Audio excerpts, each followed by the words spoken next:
Boa noite, paz do Senhor. Eu gostaria hoje de compartilhar uma palavra, falar um pouquinho, na verdade, sobre a palavra de Deus em si, sobre a Bíblia. E para nós darmos norte aí a nossa breve conversa a respeito da palavra, eu gostaria de ler um texto que está em 2 Timóteo 3,16, que diz assim: Toda a Escritura é divinamente inspirada por Deus e proveitosa para ensinar, para corrigir, para instruir em justiça, a fim de que o homem de Deus seja perfeito e perfeitamente habilitado em toda boa obra. Amém? 2 Timóteo 3,16. Então a Bíblia mesmo, ela diz que a palavra de Deus, ela serve para instruir, serve para orientar, e que toda ela é divinamente inspirada. Talvez você já conheça, ou talvez ainda não, talvez você se recorde, mas eu quero trazer alguns dados aqui sobre a palavra de Deus. Então a Bíblia, ela foi escrita aproximadamente em 35 gerações. 35 gerações de pessoas se passaram para que a Bíblia ela fosse completada. Aproximadamente 1.500 anos foi o período onde levou para nós termos a Bíblia que nós temos em mãos hoje, com todos os livros, com o Antigo Testamento, Novo Testamento, todos os escritos, toda a revelação de Deus ao qual nós temos hoje acesso. A Bíblia, ela é um conjunto de livros, ela não é apenas um livro, mas ela é um conjunto de várias obras, vários livros. Foram aproximadamente 40 autores ao todo que escreveram a Bíblia, que escreveram todos esses livros. A Bíblia também ela foi escrita em 3 continentes, no continente africano, no continente asiático e no continente europeu. Então ela foi escrita em lugares diferentes, por pessoas diferentes, num longo período de tempo. Vá guardando essas informações. E Deus usou dentre esses 40 escritores pessoas com personalidades diferentes, usou pessoas com posições diferentes, usou pessoas muito instruídas, usou pessoas muito simples, e é fácil a gente citar alguns exemplos de escritores da palavra. O primeiro exemplo é Moisés. Moisés era um líder, Moisés era um estadista. Moisés ele foi criado no palácio como um príncipe, altamente instruído, altamente capacitado. Teve o período onde ele passou de preparação no deserto, mas era uma pessoa culta, era uma pessoa preparada. Era um líder, ele foi preparado para liderar.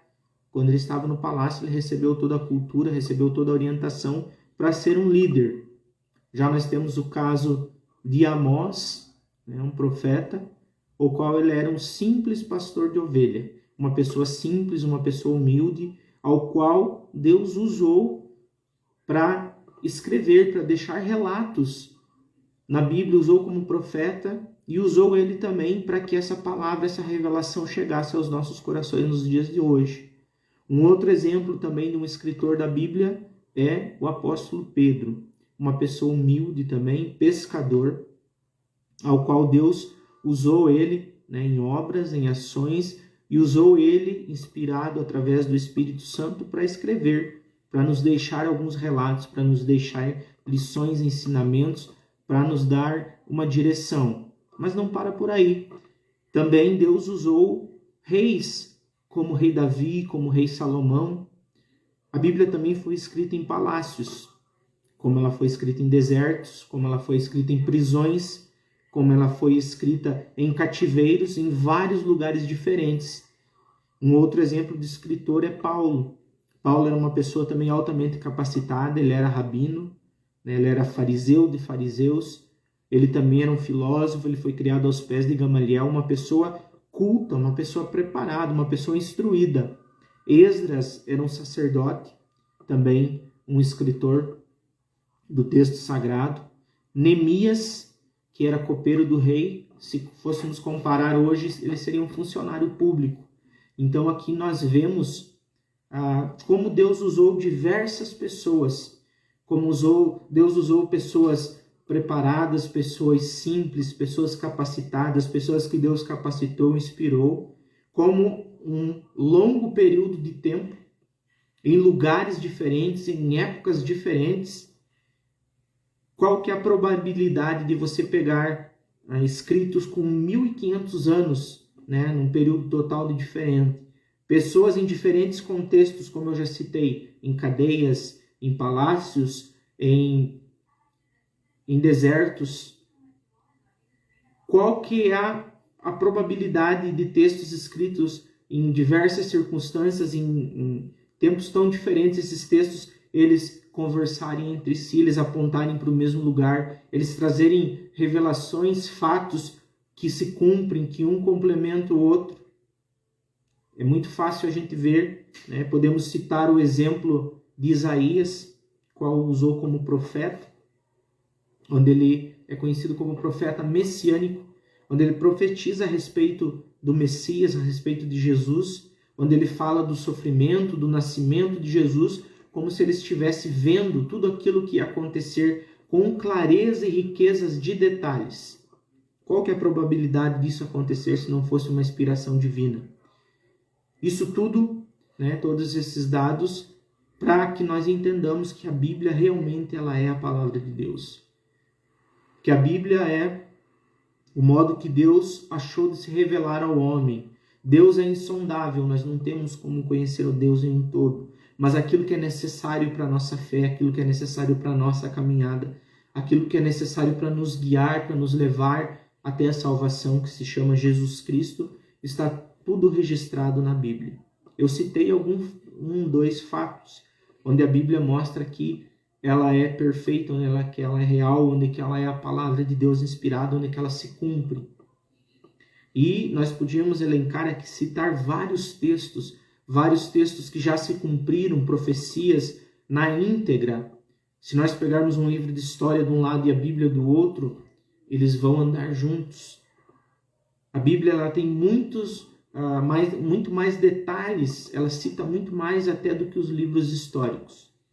Tudo isso para trabalhar nos nossos corações, para que eu e você entenda o seguinte: se até aqui tudo que a Bíblia trouxe se cumpriu, se até aqui tudo que foi registrado se cumpriu na íntegra, por que o restante não vai se cumprir? Nós temos profecias, nós temos a esperança, nós temos aqui a fé na vinda do Senhor Jesus a buscar a sua igreja, onde um dia nós vamos estar com Ele, que é promessa do próprio Senhor Jesus. Se tudo se cumpriu, por que o restante que está na Bíblia não vai se cumprir? É fato que queira eu e você ou não, que acredite eu e você ou não, tudo que está registrado na palavra vai se cumprir. E há tempo de nós mergulharmos nessa palavra, há tempo de nós buscarmos nessa palavra o refrigério para as nossas dificuldades, a esperança que muitas vezes nos falta nos momentos de dificuldade, nós buscarmos o norte, a direção, para que nós tenhamos uma vida pautada naquilo que Deus preparou para nós, para que nós possamos colher aquilo que Deus tem preparado para nós. A Bíblia nos orienta, nos guia, ela é repleta de promessas, mas ela é também repleta de preceitos. Cada promessa precede um preceito antes. Então, que nós possamos voltar o nosso coração para a Bíblia, sabendo que ela realmente é a palavra de Deus, que a nossa fé esteja firmada cada dia mais, sabendo que tudo aquilo que ali está escrito vai se cumprir. Então, por isso que nós, como igreja, nós aguardamos a vinda do Senhor Jesus. Por isso que, como igreja, nós proclamamos, nós anunciamos essa boa nova. Nós falamos que Jesus, Ele salva, Ele cura, Ele batiza, Ele liberta. E que um dia Ele vai voltar. Assim como um dia estava escrito, como o profeta Isaías profetizou que um menino ia nascer, que sobre esse menino estaria todo o reinado, e esse menino veio. Está profetizado que esse menino vai voltar. Ele veio como menino, como homem, sofreu, mas ele vai voltar como Rei dos Reis e Senhor dos Senhores, para trazer justiça, paz sobre essa terra, para levar um povo separado, um povo zeloso de boas obras, um povo que é temente a Ele.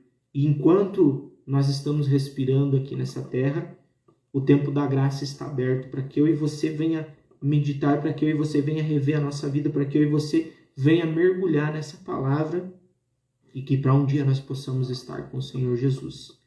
Que Deus abençoe a tua vida. Fique com essa palavra no teu coração. Saiba que a Bíblia realmente é a palavra de Deus e nela há o conforto e o consolo para as nossas vidas. Deus te abençoe em nome de Jesus.